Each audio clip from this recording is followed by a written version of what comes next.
Today I want to talk to you a little bit more about staffing. So obviously we can go very in depth into staffing. Staffing usually is a challenge for most gym owners. I always joke around that if it wasn't for staffing, I would already have 10 to 12 locations if I had the right staff locked into place. But that being said, staffing is obviously a very crucial part of growing your business and making sure you can get to that next level of growth within your business. And one of the best analogies I've ever heard staffing wise was from one of my business coaches, Rick Mayo, is the ponds and rivers analogy with your staff. And I want to start that by saying that obviously in an ideal world, it would be great to be able to 100% keep all of your staff all the time and keep all your staff that's doing a good job. We all know that in the fitness industry though, there's going to be turnover with coaches, and that's not always the reality, being able to keep everyone. So with the ponds and rivers analogy, we all know with ponds, they're very calm. There's something that's consistent. There's not a whole lot of ebb and flow with it.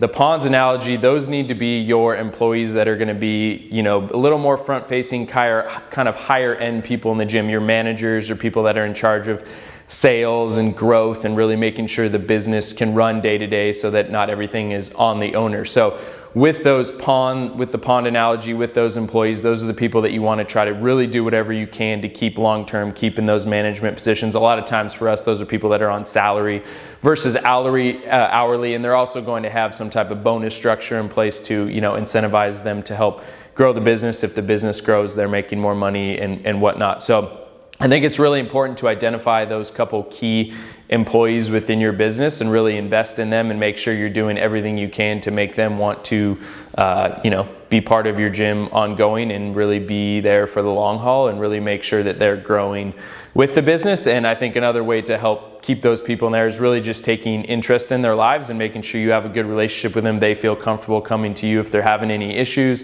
and really making sure that with those key positions, those management positions, those positions that are in charge of growth, that you really do everything you can to keep those people in the building and keep them engaged and growing with the business. On the flip side of that, not that you're not trying to keep all your employees, but there is the river analogy with some of your employees, and rivers are always ebbing and flowing. And these are the employees that you're probably going to have to replace every once in a while. And for us, it's really our hourly trainers. So we know with our hourly trainers, if they're doing a good job, we want to do whatever we can to continue to keep them and hopefully elevate them more into a salaried manager position. But we also know that sometimes in the fitness industry, trainers are going to leave, they're going to move on.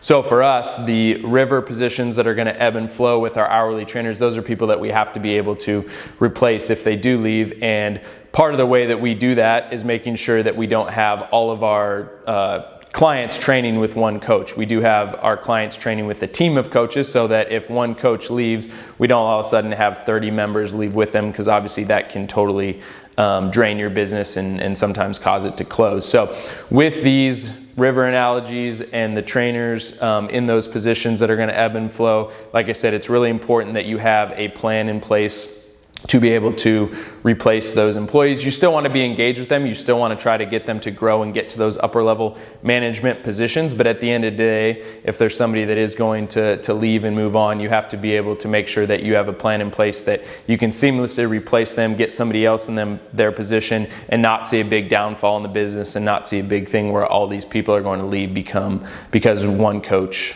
left. So again, with the staffing stuff, I think it's really important to identify those really key players in your gym, the people that are going to be managing day to day, help with the growth, really make sure you're doing everything to incentivize them to stay. And then with the hourly people, obviously doing whatever you can to make them stay. But if they aren't going to stay and they're going to move on, being able to have a plan in place to seamlessly plug somebody else into their spot without it drastically affecting the business. And as I mentioned before, staffing can be very, very challenging. So I'm here to help. If you have any questions about staffing, feel free to reach out to me, and I'm here to help you grow your gym. Thank you.